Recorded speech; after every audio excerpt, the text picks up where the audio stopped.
இந்த தடவை நான் எப்படி பார்க்குறேன்னா, அதிமுகவும் திமுகவும் அவங்களுக்குள்ள சில அண்டர்ஸ்டாண்டிங்கில் வேட்பாளர்களை போட்டிருக்காங்களோ அப்படின்னு.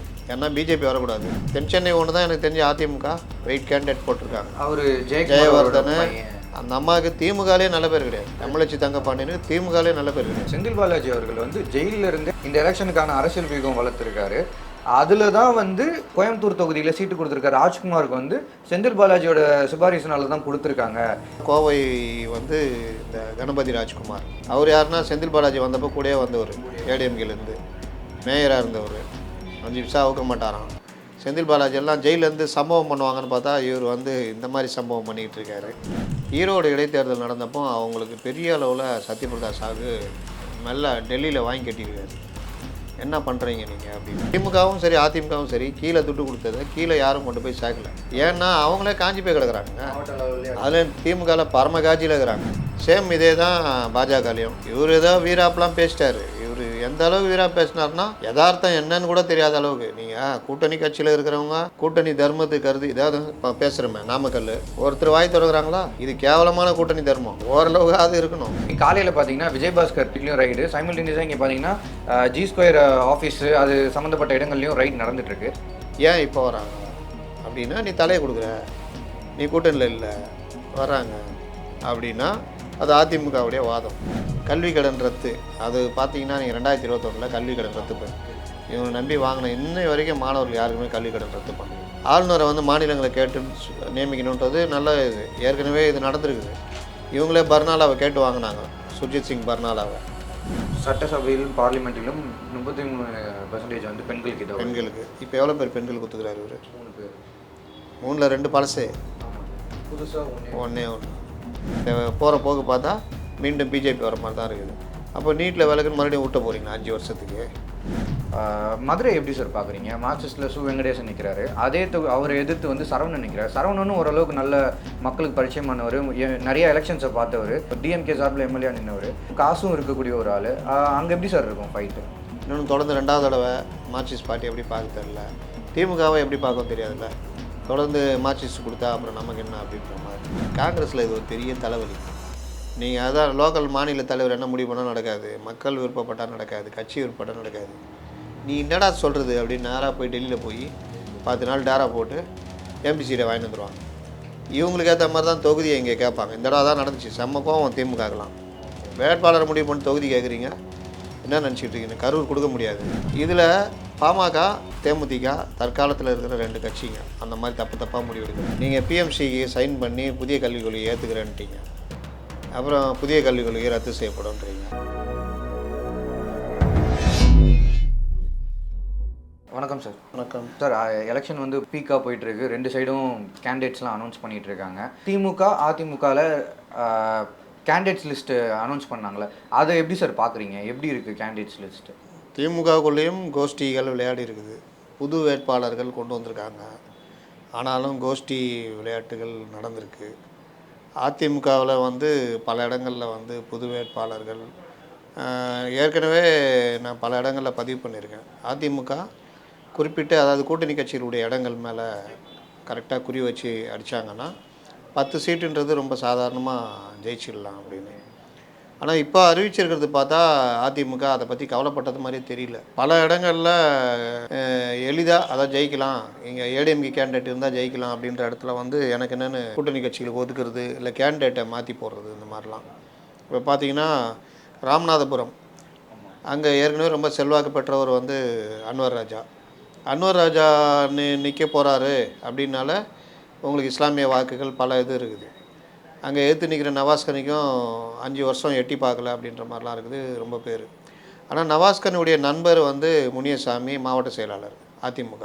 இவங்க ஏற்பாடில் ஒரு வேறு கேண்டிடேட் அதாவது இஸ்லாமியர் அல்லாதவரை போட்டால் நல்லாயிருக்கும். ஏன்னா ஒரே இஸ்லாமியர் அவர் தான். பிஜேபி ஒரு கேண்டிடேட் போட போகிறாங்க. அப்போ நம்ம ஈஸியாக இஸ்லாமியர் வாக்குகளை அள்ளலாம் அப்படின்னு கணக்கு போட்டு மூவ் பண்ணி இன்னொரு பக்கம் ஆர்பி உதயகுமார் அன்வர் ராஜாவுக்கு கொஞ்சம் அவர் மறுபடியும் கட்சிக்குள்ளே கொஞ்சம் இது பண்ணார்னா அவருக்கு ஏதோ செல்வாக்கு குறையுன்ற மாதிரி இது பண்ணி அவரும் இந்த விஷயங்களில் இறங்கி பண்ணுறாரு அப்படின்னாங்க. அப்போ இது எல்லாம் பார்க்கும் பொழுது நேற்று அன்வர் ராஜாவுக்கு சீட்டு கொடுக்கல, அந்த பெருமாள்னு ஒருத்தர் கொடுத்துருக்காங்க. அவர் யாருன்னா நம்ம பொன்னையா ஆட்சியர் இருக்கார், ஜெயபெருமாள். ஜெயபெருமாள் ஆட்சியர் பொன்னையா இருக்கார்ல, ஆமாம். அவர் தம்பி. அப்போது பார்த்தா அவர் வந்து இஸ்லாமியர் வாக்குகளை வாங்குவாரான்னு பார்த்தா வாய்ப்பு இல்லை. அப்போ இன்னொன்று தொகுதியில் தனிப்பட்ட செல்வாக்கு இருக்குதான்னு பார்த்தா அதுக்கும் வாய்ப்பு இல்லை. அப்போ அந்த தொகுதி உங்களுக்கு தெரிஞ்சே கைவிட்டு போதா, இல்லை போராடி ஜெயிக்கணும். இது ஒரு பார்ட்டு. இன்னொரு பார்ட்டு திண்டுக்கல். திண்டுக்கல் வந்து 2 அமைச்சர்கள் இருக்காங்க, திண்டுக்கல் சீனிவாசன், நத்தம் விஸ்வநாதன். இதில் வந்து பார்த்தீங்கன்னா அதிமுக அந்த சீட்டை ஒதுக்குனா 2 பேருமே ஒரு ஈடுபாட்டோடு இது பண்ணுவாங்க. அதிமுக அங்கே செல்வாக்குள்ள இது. ஆனால் அங்கேயும் பார்த்தீங்கன்னா எனக்கு என்னன்னு சொல்லிட்டு எஸ்டிபிஐ கொடுத்துருக்காங்க. எஸ்டிபிஐ வந்து மயிலாடுதுறை கேட்டுச்சு, மயிலாடுதுறை கொடுத்துருக்கலாம். இல்லை மத்திய சென்னையை வந்து எஸ்டிபிஐயில் கொடுத்துருந்தா இங்கே இஸ்லாமிய வேட்பாளர்கள் அதிகம், தயாநிதி மாறனுக்காக ஒரு பெரிய பிரச்சாரம் பண்ணியிருப்பாங்க, ஈஸியாக அதை கிட்டத்தட்ட டஃப் கொடுத்து ஜெயிக்கிறதுக்கும் வாய்ப்பு இருக்குது. ஏன்னா அவர் மேலே திமுக மேலே கடுமையான அதிருப்தி இருக்குது. இவரும் வந்து தொகுதி பக்கம் எட்டி பார்க்கலன்றது. பொதுவாக எல்லா திமுக எம்பிகளுமே தொகுதி பக்கம் எட்டி பார்க்கல, ஆனால் பார்லிமெண்ட்லேயாவது ஒர்க் பண்ணிங்களான்னு பார்த்தா அதுவும் இல்லை அப்படின்ற மாதிரி தான் இருக்குது. இப்போ இந்த மாதிரி விஷயங்கள் அங்கே பார்த்தா தேமுதிக கொடுத்துருக்காங்க. தேமுதிக கொடுக்கும்போது தயாநிதி மாறன் வெற்றி உறுதின்ற மாதிரி ஆயிடுச்சு. நீங்கள் என்ன வேட்பாளர் வேணால் போடுங்க, அவர் மிகப்பெரிய வேட்பாளர். தேமுதிக அந்தளவு களத்தில் இறங்கி பண்ணுமா, அதுக்கு அதிமுக எந்தளவுக்கு ஒத்துழைப்பு கொடுக்கும் அப்படின்றதெல்லாம். சார் நீங்கள் சொன்ன மாதிரி எக்ஸாக்டாக அதே மாதிரி பிரச்சனை இந்த தொகுதியிலும் இருக்குது சார். எங்கன்னா நாகப்பட்டினம் தனி தொகுதியில் அங்கேயும் வந்து காங்கிரஸ்லேருந்து மாறி ஏடிஎம்கேக்கு சேர்ந்து 20 நாள் கூட ஆகலை, அதாவது இன்னும் ஒட்டின போஸ்டர் கூட கீழே. அதுக்குள்ளே அந்த இடத்துல வந்து சுர்ஜித் சங்கர்னு சொல்லி ஒருத்தர் கொடுத்து, அதுவும் எக்ஸாக்டாக நீங்கள் இப்போ விருதுநகரில் என்ன பிரச்சனை சொன்னீங்கன்னா அதே பிரச்சனை இங்கேயும் இருக்குது சார். ஸோ அதான் இது எப்படி சார் பார்க்குறது? நம்ம ஏடிஎம்கே முன்னாடிலேருந்தே ஒரு விஷயம் சொல்லிட்டு இருந்தாங்க, ஏடிஎம்கே வந்து பிஜேபிக்கு ஆதரவு ஒரு டம்மி வேட்பாளர் போடுறாங்க இப்படின்னு ஒரு டாக் இருந்தது. ஆனால் அது வந்து இதெல்லாமே வதந்தி தான் அப்படின்னு சொல்லி. இதை அப்படி பார்க்காதீங்க. இது வந்து எப்படி பார்க்கணுன்னா, பிஜேபி வந்து ஒரு குறிப்பிட்ட அளவு சதவீதம் என்டிஏ வாங்கும் வாக்கு. ஓகே, அவங்க ஜெயிச்சா பிஜேபி இங்கே கணக்கு தொடங்கிடும். எந்த காலத்துலேயும் பார்த்தீங்கன்னா அதிமுக திமுகக்குள்ளே ஒரு இணக்கம் இருக்கும். இந்த தடவை நான் எப்படி பார்க்குறேன்னா, அதிமுகவும் திமுகவும் அவங்களுக்குள்ள சில அண்டர்ஸ்டாண்டிங்கில் வேட்பாளர்களை போட்டிருக்காங்களோ அப்படின்னு. ஏன்னா பிஜேபி வரக்கூடாது, நம்மளுக்குள்ளே யாருன்னா வந்துக்கலாம் அப்படின்ற மாதிரி பல தொகுதிகளில் அண்டர்ஸ்டாண்டிங்கில் போதும் அப்படின்றது. இப்போ கள்ளக்குறிச்சி பார்த்தீங்கன்னா அந்த வேட்பாளர் வந்து சாதாரண ஒரு ஒன்றிய செயலாளர், அங்கே போட்டிருக்க திமுக வேட்பாளர். எதிர்த்து நிற்கிறவர் குமரகுரு, பெரிய அளவு தொகுதி ஃபுல்லாக பரிச்சயமானவர், எம்எல்ஏவாக இருந்தவர். இது அப்போ அந்த இடத்துல வந்து டம்மி வேட்பாளரை டிஎம்கே போடுற மாதிரி தான் தோணுது. இதே மாதிரி பொள்ளாச்சியில் மற்ற இடங்களில் ரொம்ப ஜூனியர்ஸை போட்டிருக்காங்க. அதே மாதிரி ஏடிஎம்கே வந்து கிருஷ்ணகிரியில் ஏடிஎம்கே ஜெயிக்கலாம், அங்கே காங்கிரஸுக்கு விட்டு தர மாதிரி கேபி முனுசாமி பையன் நிற்கல, ஒரு ஜூனியரை போட்டிருக்காங்க. அப்போ அந்த இடத்துல எப்படி டஃப் கொடுக்க போகிறாங்க? இந்த மாதிரி ஒவ்வொரு இடத்துலையும் பார்த்தா இவங்க வந்து கரெக்ட் சார். அது என்ன சொல்கிறாங்கன்னா பாமகவோட கூட்டணி வைக்காததுனால அவர் வந்து விட்டு கொடுத்துருக்காரு. அது ஒரு காரணம். அவர் வைக்காதனால ஜெயிக்கிறது ஃபஸ்ட் டைம் போகிறோம் ஜெயிக்க முடியாதுன்ற மாதிரி ஏதாவது யோசிச்சிருக்கலாம். ஆனால் நின்று இறங்கி அடிக்கணும் இல்லைங்க. ஈஸி எதிர் கேண்டிடேட் ஒன்றும் வெயிட் இல்லை, 5 வருஷம் எம்பியாக இருந்து எட்டி பார்க்கல காங்கிரஸு, இறங்கி அடிக்க வேண்டியதானே. அப்போ அந்த அக்ரெசிவாக இல்லாமல் நீங்கள் என்ன பண்ண போகிறீங்க? பல இடங்களில் இப்போ தென் சென்னை ஒன்று தான் எனக்கு தெரிஞ்சு அதிமுக வெயிட் கேண்டிடேட் போட்டிருக்காங்க. ஜெயவர்தன் அந்த அம்மாவுக்கு திமுகலே நல்ல பேர் கிடையாது, தமிழச்சி தங்கப்பாண்டியனுக்கு திமுகலே நல்ல பேர் கிடையாது. அந்த மழை வெள்ளம் இதிலெல்லாம் எட்டி கூட பார்க்கலன்னு மிகப்பெரிய கடுமையான இது. ஜனங்க விடவே மாட்டேன். பாருங்கள், இந்த பிரச்சாரத்தில் ரொம்ப அதிகமாக வாங்கி கட்டிக்க போகிறது அவங்கள தான் இருப்பாங்க. அப்போ அங்கே வந்து ஓகே, இப்போ இந்த மாதிரி கரெக்டாக குறி வச்சு அடித்தா கரெக்டாக இருக்கும். திருச்சியில் மணல் கரிகாலனுடைய தம்பியை போட்டிருக்காரு. அப்புறம் நீங்கள் என்ன திமுக முறைகேடு மணல் முறைகேடுக்கு எதிராக பேசுவீங்க? இது வரைக்கும் அவர் பேசவே இல்லை, இப்போ அதுக்கேற்ற மாதிரி அவருடைய தம்பியை இதில் போட்டிருக்காரு. ஆனால் அங்கே ஜெயிக்கிறதுக்கான வாய்ப்பு இருக்குது, ஏன்னா அவர் பணம் செலவு பண்ணுவார். நீங்கள் திருச்சியில் துரை வைகோ போட்டிருக்காங்க. துரை வைகோவுக்கு இந்த சைடு பார்த்தீங்கன்னா அன்பில் மகேஷ், அவருக்கு தஞ்சை இங்கெல்லாம் தொகுதி, அதை நோக்கி போயிடுவார். ஏன்னா அங்கே பழனி மாணிக்கத்தை காலி பண்ணிட்டாங்க, திமுகவில் காலி பண்ணிட்டு முரசொலின்னு கொண்டு வந்திருக்காங்க. முரசொலி யாருன்னு பார்த்தா துரை சந்திரசேகரன் ஆள், ஏவாவேலு, அன்பில், துரை சந்திரசேகர் எல்லாம் சேர்ந்து பழனி மாணிக்கத்தை காலி பண்ணி இவரை கொண்டு வந்திருக்காங்க. இப்போ அங்கே ஒர்க் பண்ணுவாங்க. இங்கே திருச்சியில் இன்னொரு மந்திரி யாருன்னா நேரு, அவர் பையனுடைய இதுக்கு பெரம்பலூர் போயிடுவார். அப்போது எந்த இதுவும் இல்லாமல் தனியாக நிற்கிற மாதிரி துரை வைகோ மாட்டிக்கிறார். அந்த இடத்துல கரிகாலன் இறங்கி ரெட்டையில் அதிமுக இறங்கி பண்ணால் அங்கே ஜெயிக்கிறதுக்கு வாய்ப்பு இருக்குது. நீங்கள் சொல்கிறது ஒன்று கவனிச்சேன் சார். இப்போ தென்சென்னையில் தமிழச்சி தங்கப்பண்ணி நீங்கள் சொன்ன மாதிரி அவங்கள வந்து தொகுதி மக்கள்கிட்டயே பெரிய பரிச்சயம் இல்லை. அதுவும் இல்லாமல் ஃப்ளட்டில் வந்து பெரிய ஒரு கெட்ட பேர், ஒட்டுமொத்த டிஎம்கேக்குமே அந்த கெட்ட பேர் இருக்குது. ஆனால் ஆப்போசிட் கேண்டிடேட் வந்து ஜெயக்குமாரோட பையன் ஜெயவர்த்தனை போட்டிருக்காங்க. இது எப்படி ஒரு டஃப்பான ஃபைட் இருக்குமா சார்? ஜெயவர்தன் வந்து அந்த தொகுதி சேர்ந்தவர், அவர் அப்பா அமைச்சராக இருந்தவர், செயல்பட்டவர், இறங்கி செய்வார். தொகுதி ஃபுல்லாகவே அவங்களுக்கு எல்லாமே பரிச்சயம். அதனால் அந்த இது வந்து டஃப்பாக இருக்கும். இதில் இன்னொரு விஷயம், போன தடவை மக்கள் நீதி மையம் ரங்கராஜன் ஒருத்தர் இறங்கி, ஒரு முன்னாள் ஐஏஎஸ், அவர் போட்டிட்டார். தனியாக 1.5 லட்சம் ஓட்டுக்கிட்ட வாங்கினார். மக்கள் நீதி மையம் இப்போ திமுகவோட இருக்குது. ஆனால் அப்போ இருந்த மக்கள் நீதி மையம் வேறு, இப்போ இருக்கிற மக்கள் நீதி மையம் வேறு. தனி செல்வாக்குனால அவ்வளோ வாக்குகள் வந்தது. அதனால் இந்த தடவை தமிழச்சி தங்கப்பாண்டி ரொம்ப நல்ல பேர் வாங்கி வச்சுருக்காங்க. போதாத குறைக்கு அந்த இவர் ஹசன் மௌலானா வேறு, அதுக்கு உட்பட்ட தொகுதி தானே அது, வேளச்சேரி, அவரும் ரொம்ப நல்ல பேர் வாங்கி வச்சுருக்காரு. அதனால் ஜனங்க காத்துக்கிட்டு இருக்கிறாங்க வச்சு செய்யறதுக்கு. சார், அதுக்கப்புறம் இப்போ வந்து திருநெல்வேலி தொகுதியில் ஏடிஎம்கே சார்பில் சிம்லா முத்துச்சோழன் அவங்கள போட்டிருக்காங்க. அவங்க வந்து ஆக்சுவலாக ஆர்கே நகர் எலெக்ஷனில் அம்மாவுக்கு எதிர்த்து போட்டிட்டவங்க, அவங்கள கொண்டாந்து இன்றைக்கி நிற்க வைக்கிறாங்க அப்படின்னு சொல்லி ஒரு விஷயம், அங்கே ஒரு சர்ச்சை இருக்குது. அதை எப்படி சார் பார்க்குறீங்க? அம்மாவை எதிர்த்து போட்டி போட்டவங்க நிற்கிறாங்கன்னா, சைதை துரைசாமி வந்து அம்மாவை எதிர்த்து அவர் பொதுச் செயலாளராக அவர் அப்போ கொண்டு வந்தாங்க 89. சேவல் இருக்குல்ல, அவரை கொண்டு வந்து ஜெயலலிதாவுக்கு எதிராக இந்த சைடு சைதை துரைசாமி எல்லாம், அதே ஜெயலலிதா ஆட்சியில் அவர் மேயராக இருந்தார். ஸ்டாலினை எடுத்து நிற்க வச்சாங்க. அதனால் இதெல்லாம் வந்து அம்மாவை எடுத்து நின்னாங்க, பிள்ளைய எடுத்து நின்னாங்கலாம் கணக்கு இல்லை. அப்போ திமுக எல்லாருமே அம்மாவை எடுத்து நின்னாங்க. இப்போ அதிமுக வந்துட்டாங்க. அந்த தொகுதியில் அவங்க தாத்தாக்கு எல்லாருமே நல்ல பேர் இருக்குதான். ஒருங்கிணைந்த அந்த இது நெல்லை மாவட்டம். அதனால் வந்து ஒரு ஃபைட் டஃப்பாக இருக்கும். இன்னொரு பக்கம் பார்த்தா இவர் நிற்கிறாரு, நம்ம நயினார் நாகேந்திரன். காங்கிரஸில் ஒன்றும் முடிவு பண்ணல, பீட்டர் அல்போன்ஸா, ராமசுப்புவா, திருநாவுக்கரசரான்னு. அப்போ யாராவது ஒருத்தர் அறிவித்தாங்கன்னா மும்முனை போட்டியாக இருக்கும். காங்கிரஸ்ன்றதுனால திமுகவும் அந்த அளவுக்கு பெருசாக இது பண்ண மாட்டாங்க. அங்கே சமூக செல்வாக்கும் கொஞ்சம் ஜாஸ்தி. இவங்க நாடார் கிறிஸ்டியனு, நயினார் வந்து முக்குளத்தூர், இவரும் முக்குளத்தூர். யார் இது, நம்ம காங்கிரஸில் ஒருவேளை திருநாவுக்கரசர் நின்னார்னா, பீட்டர் அல்போன்ஸ் நின்னால் அவர் சிறுபான்மை இதுன்னு வரும். அதனால் எப்படின்னு தெரியல. நெல்லை கொஞ்சம் டஃப்பாக இருக்கும். மதுரை எப்படி சார் பார்க்குறீங்க? மார்க்சிஸ்டில் சு வெங்கடேசன் நிற்கிறாரு, அதே அவரை எதிர்த்து வந்து சரவணன் நிற்கிறார். சரவணனும் ஓரளவுக்கு நல்ல மக்களுக்கு பரிச்சயமானவர், நிறைய எலெக்ஷன்ஸை பார்த்தவர், டிஎம்கே சார்பில் எம்எல்ஏ நின்றவர், காசும் இருக்கக்கூடிய ஒரு ஆள். அங்கே எப்படி சார் இருக்கும் ஃபைட்டு? சரவணன் அங்கே நல்லா பரிச்சயமான ஒரு திருப்பரங்குன்றம் எம்எல்ஏவாக இருந்தார், வசதி படைத்தவர். இவர் சமூக வலைதளங்களில் பெருசாக இருக்கிற அளவுக்கு தொகுதி மக்கள்கிட்ட இல்லை அப்படின்றாங்க சு வெங்கடேசன். இன்னொன்று தொடர்ந்து 2வது தடவை மார்க்சிஸ்ட் பார்ட்டி எப்படி பார்க்க தெரில, திமுகவை எப்படி பார்க்கவும் தெரியாதுல்ல. தொடர்ந்து மார்க்சிஸ்ட் கொடுத்தா அப்புறம் நமக்கு என்ன அப்படின்ற மாதிரி. அப்போ இதெல்லாம் சேர்ந்து அங்கே விட்டமின் சி எல்லாம் வேறு பண்ணணும். அது மார்க்சிஸ்ட் எப்படி பண்ணுவாங்க தெரியும், அவங்கள்ட்ட பெரும்பாலும் இருக்காது. அதனால் இந்த போன தடவை மாதிரி 10 கோடி வாங்கினாங்கன்னா அது எப்படி போய் இறங்கும் தெரியாது. இந்த தடவை திமுகவும் பணம் செலவழிக்கிறதுல ரெடியாக இல்லை. அது மாதிரி பல பிரச்சனைகள் இருக்குது.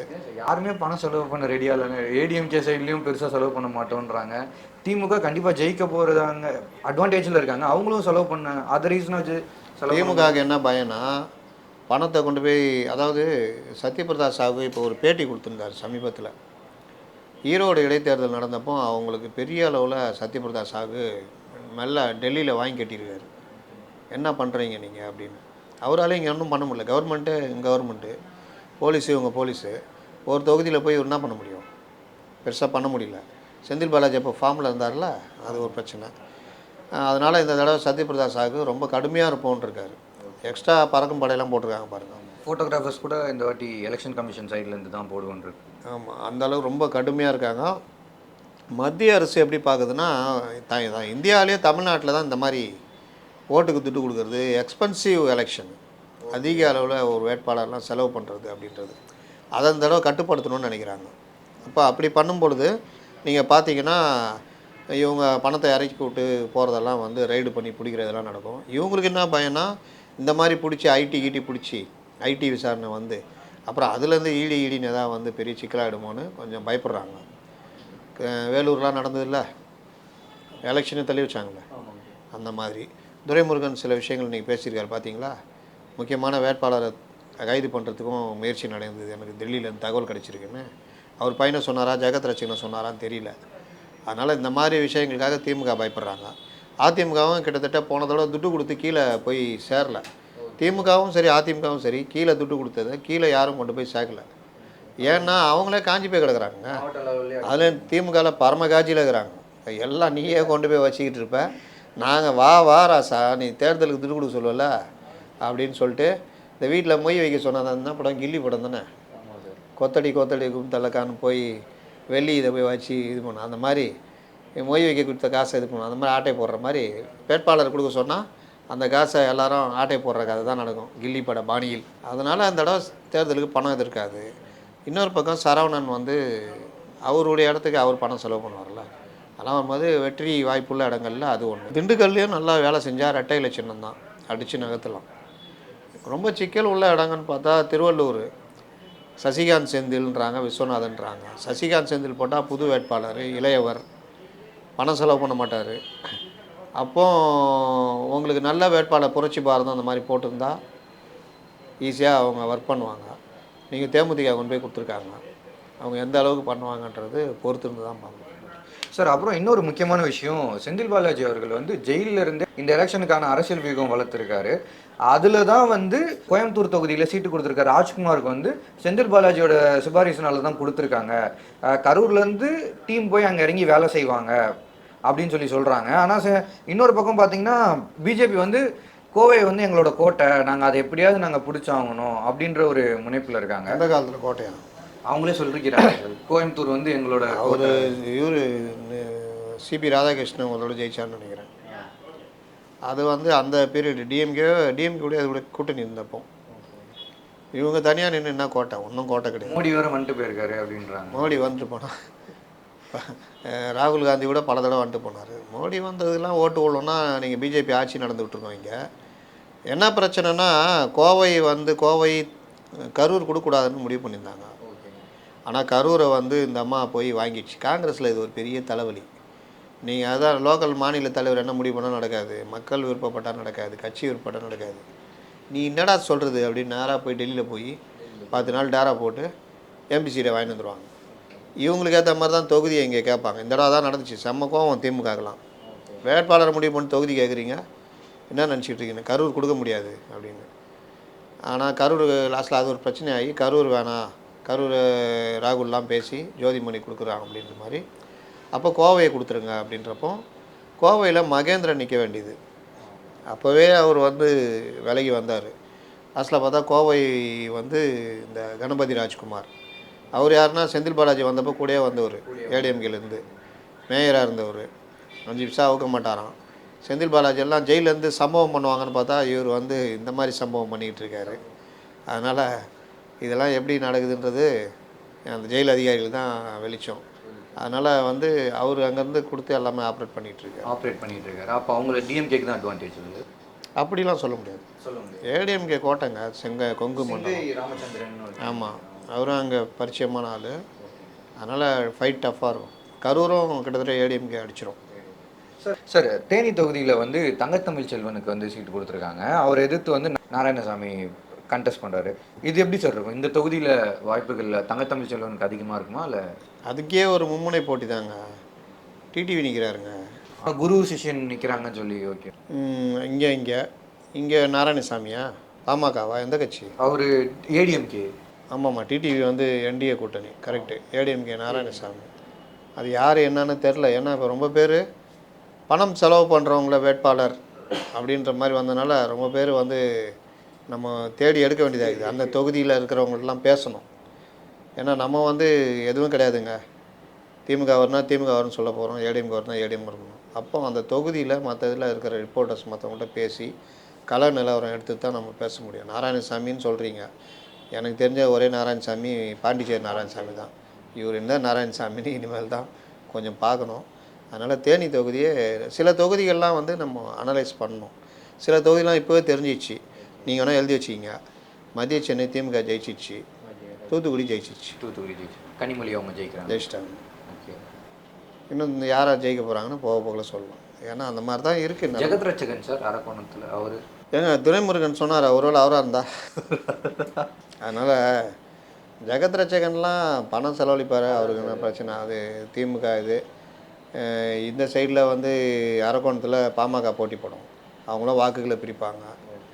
ஏடிஎம்களை பெருசாக இது பண்ணல. எனக்கு தான் சொல்கிறேன்னே, இந்த செட்டப்லாம் வந்து பார்த்தா அதிமுக திமுக நம்ம 2 பேரும் அவங்கள விடக்கூடாது. தேமுதிக அது மாதிரி தான் பண்ணாங்க. கடைசி வரைக்கும் வச்சு செஞ்சு காலி பண்ணி விட்டாங்க. கழகம்னா 2 கழகம் தான் இருக்கணும் அப்படின்ற மாதிரி. அதனால் என்னன்னு தெரியல. இல்லை அது பார்ப்போம். இன்றைக்கே உட்காந்து நம்ம எப்படி சொல்ல முடியும்? சார் இப்போது ஏடிஎம்கே டிஎம்கே பற்றி நிறைய விஷயம் பேசணும். பாமகவோட நிலைமை என்ன சார்? பிஜேபி கூட கூட்டணி அப்படின்ற ஒரு விஷயத்தை அறிவிச்சதுலேருந்து கட்சியை வந்து ரொம்ப ஒரு கவலைக்கிடமான நிலைமையில் இருக்குது. உறுப்பினர்கள் நிறைய பேர் அதிருப்தியாக இருக்காங்க, முக்கிய நிர்வாகிகள் அதிருப்தியாக இருக்காங்க. வேட்பாளர்களை தேர்ந்தெடுக்கவே ரொம்ப கஷ்டமாக இருக்குது, யாருமே இன்ட்ரெஸ்ட் காட்ட மாட்டுறாங்கன்றாங்க. உண்மை நிலவரம் என்ன? நீங்கள் பார்த்தீங்கன்னா ஒரு கட்சி உயிரோட, அதாவது உயிர்ப்பாக இருக்கணும்னா காலத்துக்கேற்ற முடிவை தலைவர்கள் எடுக்கணும். மதிமுக ஒரு காலத்தில் திமுக ஆட்சி அமைக்கிறதுக்கே மதிமுக வந்து பயன்பட்டது. கடைசி டைமில் காலை வாரிட்டு போனார், போயிட்டு ஏடிஎம் கூடலாம் சேர்ந்தார். அவர் பார்த்தீங்கன்னா ஒவ்வொரு காலகட்டத்திலையும் காலத்துக்கு ஒவ்வாத முடிவுகளை எடுக்கிறது, கூட்டணி விஷயம். அது கடைசியில் கழுதை திரும்ப கட்டாரம்பான மாதிரி திருச்சியில் வந்து நிற்கிறாரு ஒரு தொகுதிக்கு. அதுன்னு அது பையனுக்கு கொடுக்குற மாதிரி. இந்த மாதிரி பல கட்சிகளை நம்ம சொல்லலாம் தப்பாக முடிவு எடுக்கிறதுன்னு. இதில் பாமக தேமுதிக தற்காலத்தில் இருக்கிற 2 கட்சிங்க அந்த மாதிரி தப்பாக முடிவு எடுக்கிறது. 2014 வந்து எந்த கட்சியோட கூட்டணி இல்லைன்னு தனி முடிவு எடுத்தாங்க, கழகங்களோட கூட்டணி இல்லைன்னு. 2016 அந்த முடிவில் உறுதியாக இருந்து ஒன்றும் இல்லாமல் போனாங்க. தேமுதிகவும் அதே மாதிரி திமுகவோட சேர்கிறதுக்கான வாய்ப்பை கடைசி டைமில் புறக்கணிச்சுட்டு மக்கள் நல கூட்டணின்னு போனாங்க.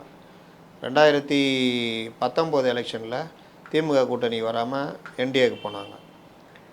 திமுககிட்ட பேசிட்டு நைட் வரைக்கும் பேசிட்டு காலையில் திடீர்னு என்டிஏக்கு போனது பாமக. லாஸ்ட்டில் ஒன்றும் இல்லாமல் போனாங்க. அந்த டைமில் எல்லாருக்குமே தெரியும் எம்பிகள் சீட்டு ஜெயிக்க முடியாதுன்னு, ஆனாலும் போனாங்க. இன்னொரு விஷயம் பார்த்தா இந்த எலெக்ஷன்லேயும் எல்லாருடைய கருத்தும் என்ன இருந்ததுன்னா, அதிமுக கூட போனால் ஏதோ சில சீட்டுகள் ஜெயிக்கலாம்.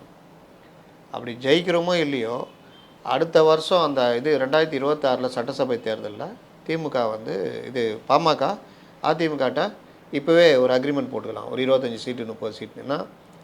22 எம்எல்ஏ இருந்தது காலம்லாம் உண்டு பாமக. 22 19 எதிர்கட்சியாக இருந்த இதெல்லாம் உண்டு. அப்போ அந்த மாதிரி போட்டு போகலாம் அப்படின்றதெல்லாம் பேசுனாங்க. எல்லாருமே எதிர்பார்ப்போடு இருந்தாங்க பாமகவில். ஆனால் திடீர்னு பார்த்தா எனக்கு என்னன்னு சொல்லிட்டு ஒரே நைட்டில் எல்லாம் முடிவு மாறுது, எல்லாம் என்டிஏக்கு போகிறாங்க. அப்போ 2 விஷயம். ஒன்று, எதிர்பார்ப்பில் இருந்த தொண்டர்கள் நிர்வாகிகள். 2வது, கண்ணுக்கு தெரிஞ்சே யாராவது கிணத்துல போய் விடுவாங்களா? என்ன டக்கராச்சாலும் ஜெயிக்க முடியாது. ஏன்னா இவங்களுடைய பர்சன்டேஜ்லாம் பார்த்தா அவர் ஒரு 2 புள்ளி சில்லற, இவர் ஒரு 4-5% வச்சா 2த்தையும் கூட்டினா நீங்கள் 30% எங்கே வருவீங்க? கேட்டால் சும்மா சொல்கிறாங்க 18% 20% வர முடியாது.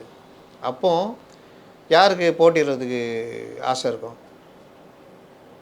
போட்டினா செலவு பண்ணணும், வீட்டை விற்கணும், செலவு பண்ணணும். செலவு பண்ணால் ஜெயிச்சா பரவாயில்ல, சும்மா ஒரு 1 லட்சம் ஓட்டு வாங்கிறதுக்கு நம்ம எதுக்கு நிற்கணும்னு யோசிப்பாங்கள்ல. அதுதான் பிரச்சனை. இப்போ பாமகவில் பெரிய அதிருப்தி. காலத்துக்கு ஒவ்வாத முடிவு எடுத்தால் பிரச்சனை வருன்றதுக்கு பாமக ஒரு உதாரணம். ஓகேங்க சார். சார் பிஜேபி எப்படி சார்? அவங்க ஏதோ நாங்கள் ரிலீஸ் பண்ண போகிறோம் அப்படின்றாங்க.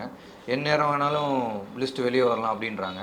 ஆக்சுவலாக அவங்க சைட்லேயும் என்ன சொல்கிறாங்கன்னா, அங்கேயும் வந்து ரொம்ப கஷ்டம். டிடிவி தினகரனுக்கே 10 தொகுதி எடுத்து கொடுத்தாங்க. அவர் வந்து 2, நான் 1 தான் கேட்டு போனேன், அவங்க வாண்டடாக 2 கொடுத்து அனுப்புகிறாங்க அப்படின்னாங்க. அப்போ அங்கேயும் அதே பிரச்சனை இருக்கா சார்? டிடிவி தினகரனுக்கு ஒரு மீம் போட்டிருக்காங்க, ரொம்ப நல்லவன்னு சொல்லிட்டாங்கம்மான்னு. அந்த வடிவேல் அந்த மாதிரி சீட்டு வந்து நான் 1 தான் கேட்டேன், கூட்டத்தில் எவனோ ஒருத்தர் 2ன்னா 2 வாங்கிக்கிறியா இல்லை ரைடு வேணுமா அப்படின்ட்டாங்க அப்படின்ற மாதிரி ஒரு மீம் போட்டிருந்தாங்க. இல்லை அவர் வந்து முக்குளத்தோரின் காவலர், போன தடவை அதிமுகவுடைய 20 இடங்களுக்கு மேலே தோல்விக்கு காரணமானவன்ற பெருமையெல்லாம் இருந்தது அவருக்கு. ஆனால் இன்றைக்கி 2 சீட்டு எனக்கு வேணாம், 1 சீட்டு போதுன்னாருன்னா அப்போ அவர் என்ன நிலமையில் இருக்கார் பார்த்துங்க. செலவு பண்ண முடியாதுங்க எம்பி இதுனா, பிடிச்சி பண்ணாலும் பெரிய தொகை போயிடும். அப்போ 2 சீட்டுனா என்ன ஆகுது? 2 சீட்டு நிற்கிறது இவர்கிட்ட ஆள் வரணுமே.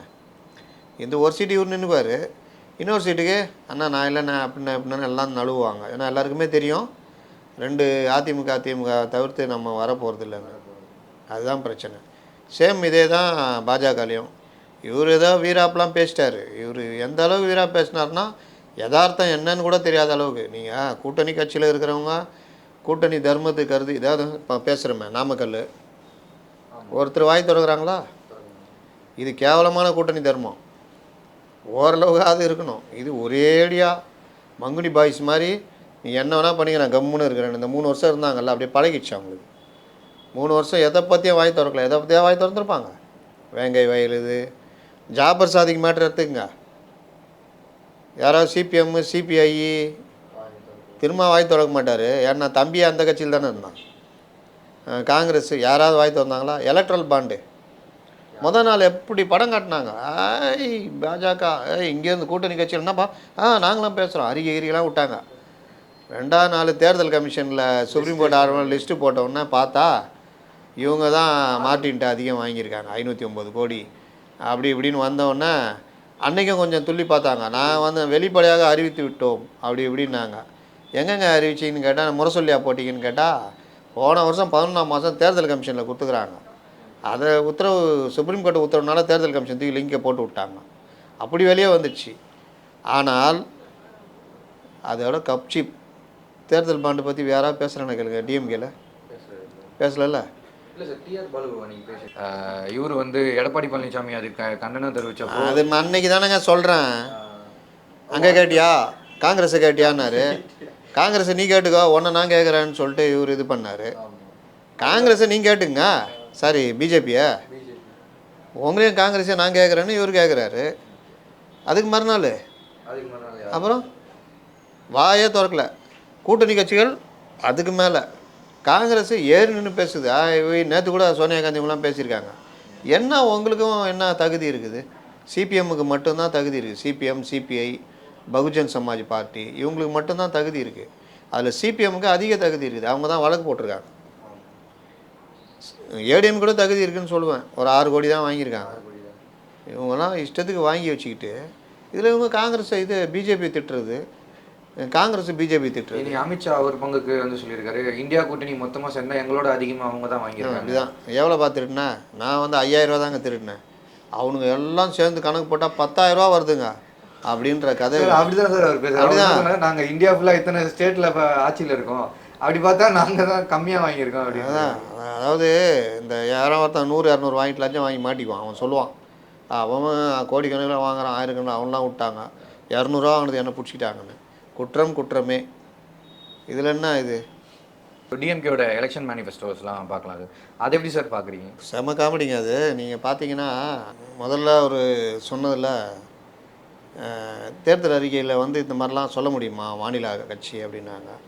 பொதுவாக மாநில கட்சிகளும் தேர்தல் அறிக்கை இந்த மாதிரிலாம் சொல்லுவாங்க.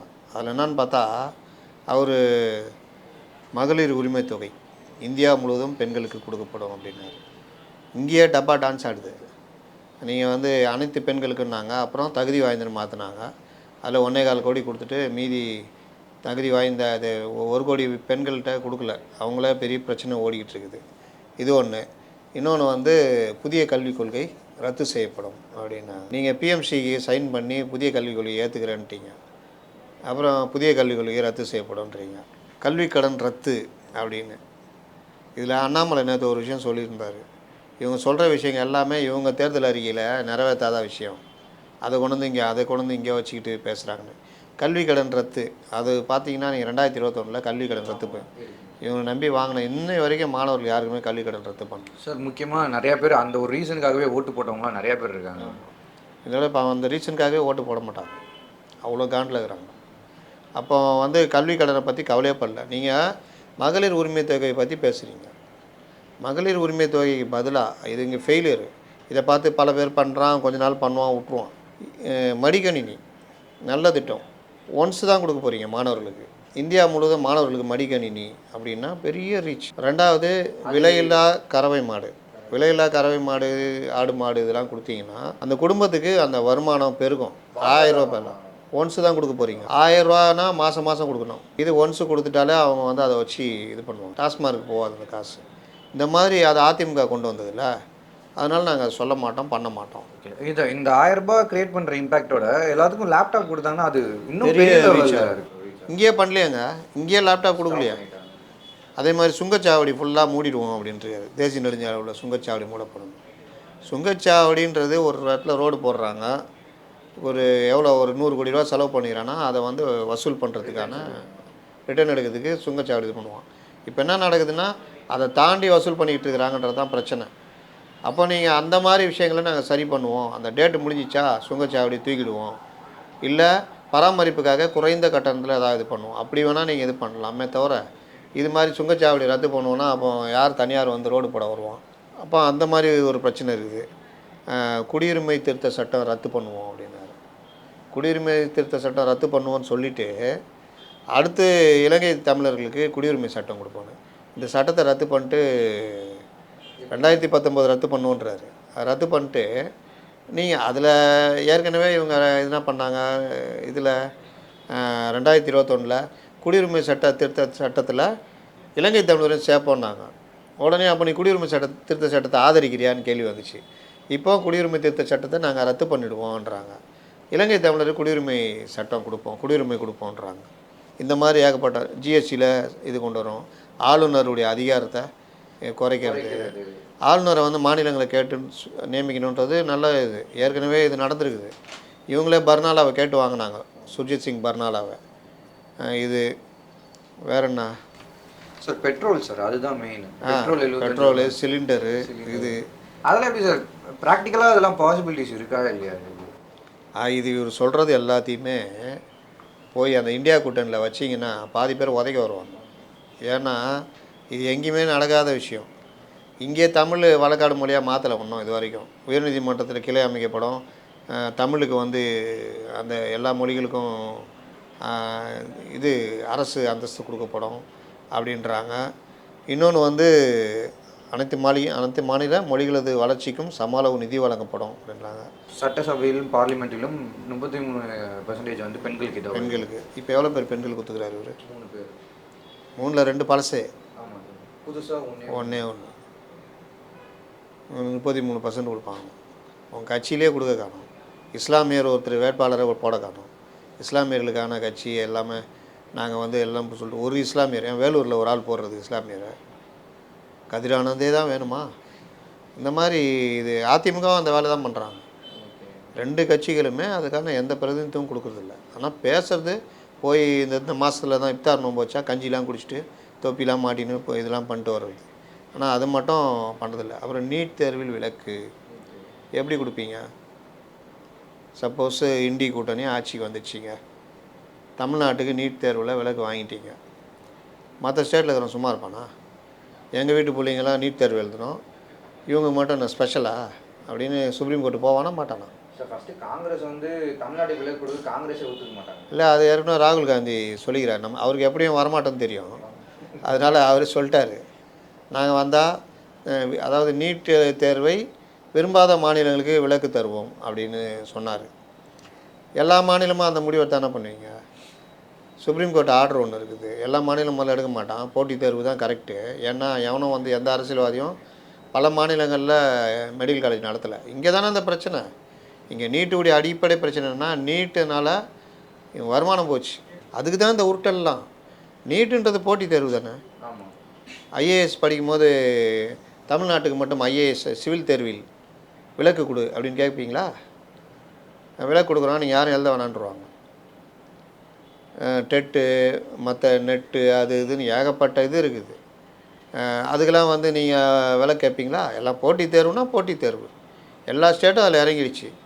எல்லா ஸ்டேட்டுமே இப்போ கேரளாலாம் கோச்சிங் சென்டர் வச்சு அவங்க மாணவர்களை பக்காவாக ரெடி பண்ணிகிட்ருக்காங்க. இங்கே ஒன்றுங்களுக்குன்னா பிரச்சனை. இங்கே நீங்கள் மாவட்டந்தோறும் இப்போ நீட்டு இப்போதைக்கு இதாகாது, இப்போதைக்கு இந்தியா கூட்டணி ஜெயிச்சு வர்றதுக்கு வாய்ப்பும் இல்லை. இந்த போகிற போக்கு பார்த்தா மீண்டும் பிஜேபி வர மாதிரி தான் இருக்குது. அப்போ நீட்டில் விலக்குன்னு மறுபடியும் ஊட்ட போகிறீங்களா 5 வருஷத்துக்கு? அதை விட போட்டித் தேர்வுக்கு நீட்டுன்றது இருக்குதுன்றது உறுதியாகிடுச்சு. இருக்கிற வரைக்கும் அந்த மாணவர்களை அவங்கள தயார் பண்ணி அவங்களுக்கான அந்த மாவட்டந்தோறும் நீட் பயிற்சி மையம் வச்சு இலவசமாக பயிற்சி கொடுத்து சிலபஸில் ஆல்ட்ரு பண்ணி இதெல்லாம் பண்ணிங்கன்னா அந்த மாணவர்கள் பார்த்துக்க போகிறாங்க. இந்த வருஷம் யாருங்க நீட் தேர்வில் ஃபஸ்ட்டு? எந்த ஸ்டேட்டு? தமிழ்நாடு. பிரசன்னான்னு ஒரு பையன். ஆனால் அந்த பையன் வந்து பெரிய பேக்ரவுண்ட் பின்புலம் இருக்க பெரிய பேக்ரவுண்டு பின்புலம்லாம் இருக்குல்ல, அதுக்கு பணம்லாம் செலவழித்து படிக்கிறான்ல, படிக்கிறவன் ஒரு பையன் தானே. நீ அந்த பெரிய பேக்ரவுண்டு பின்புலம் உள்ள அந்த கல்வியை அரசு மாவட்டத்தில் உருவாக்கி கொடுங்கன்றேன். அவங்கள உருவாக்கி கொடுத்தா படிக்க போகிறான். சிறிய பேக்ரவுண்டு இருக்கிறவன் நீ அதே கல்வியை ஒரு கோச்சிங் சென்டரில் கவர்மெண்ட் ஒரு மாவட்டத்தில் எத்தனை பேர் இருப்பான் நீட் எழுதுறவன்? ஒரு 1000 பேர் இருப்பானா?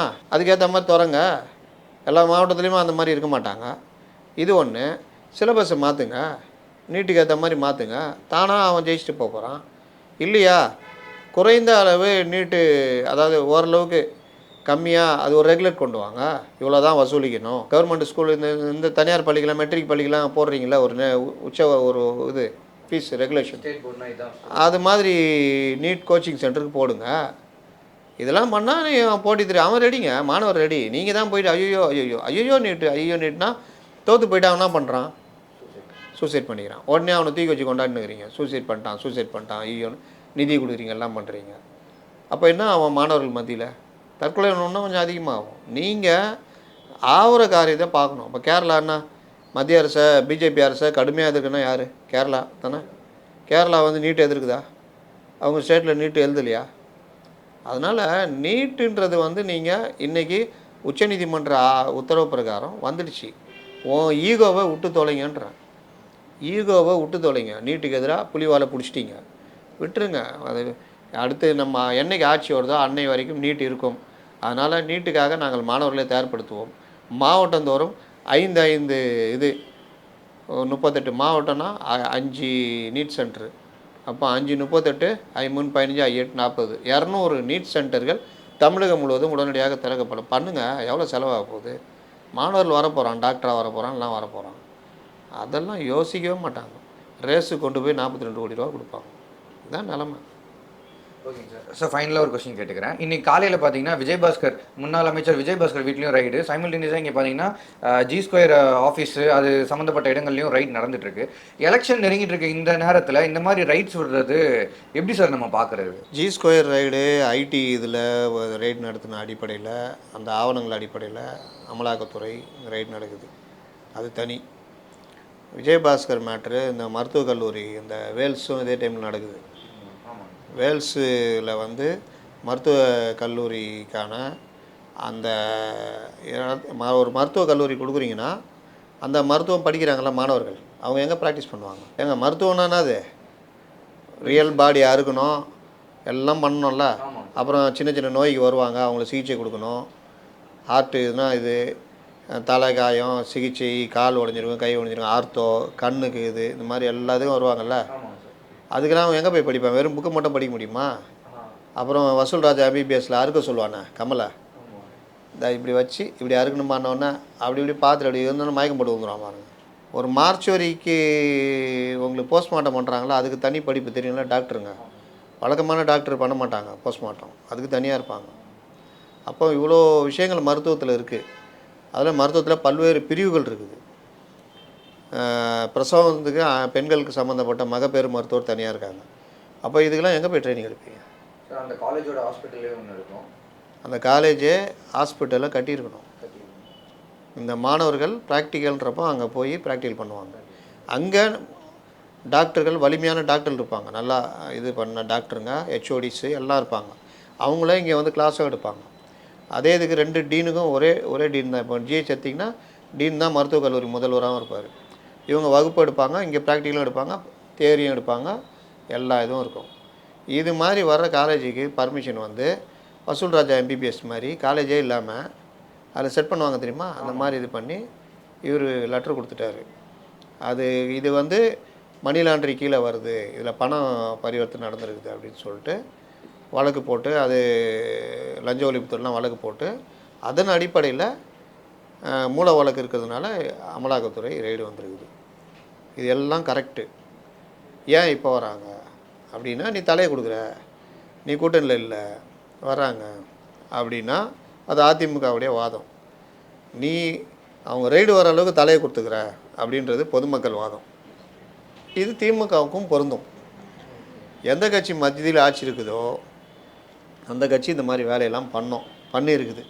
அதிகமாக பண்ணது காங்கிரஸ். அதே வழியில் பிஜேபி பண்ணுது. முன்ன எப்போதும் இல்லாத அளவுக்கு நீங்கள் அதிக அளவில் தலையை குத்துக்கிறீங்க. 1 2 பண்ணிக்கிறீங்க. அயலக அணின்னு ஒன்று உருவாக்கி போதை மருந்து கடத்துகிற ஒன்று தூக்கி உள்ளே வச்சு எவ்வளோ மேட்ருங்க.